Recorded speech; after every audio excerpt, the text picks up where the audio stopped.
اور سنیے جہاں علم کے حصول کے لیے محنت کی ضرورت ہے، مشقت کی ضرورت ہے، شبیداری کی ضرورت ہے، وہیں پر یہ بھی ضروری ہے کہ آپ کے دل میں خشیت الہی پیدا ہو جائے، آپ کے دل میں اللہ کا ڈر پیدا ہو جائے، آپ دیندار بن جائیں، آپ نیکوکار بن جائیں، آپ تقویٰ شعار بن جائیں۔ معلوم ہے حضرت امام شافعی رحمۃ اللہ تعالیٰ عنہ فرماتے ہیں لِأَنَّ الْعِلْمَ نُورٌ مُبِینٌ وَالنُّورُ لَا يُطَالِعُ، علم اللہ کی جانب سے عطا کردہ نور ہے، روشنی ہے، اور یہ نور کسی بدکار پر داخل نہیں۔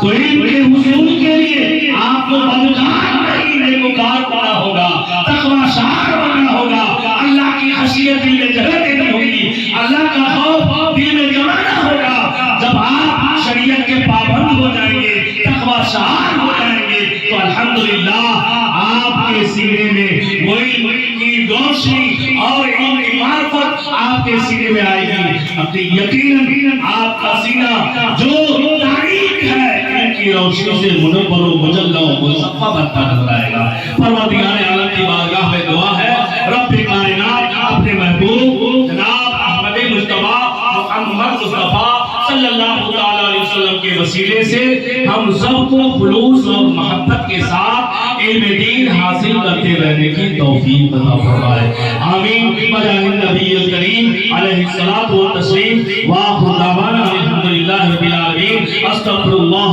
ربی من جميع ما كره الله قولا فعلا سمعا ناظرا ولا حول ولا قوة الا بالله العلي العظيم۔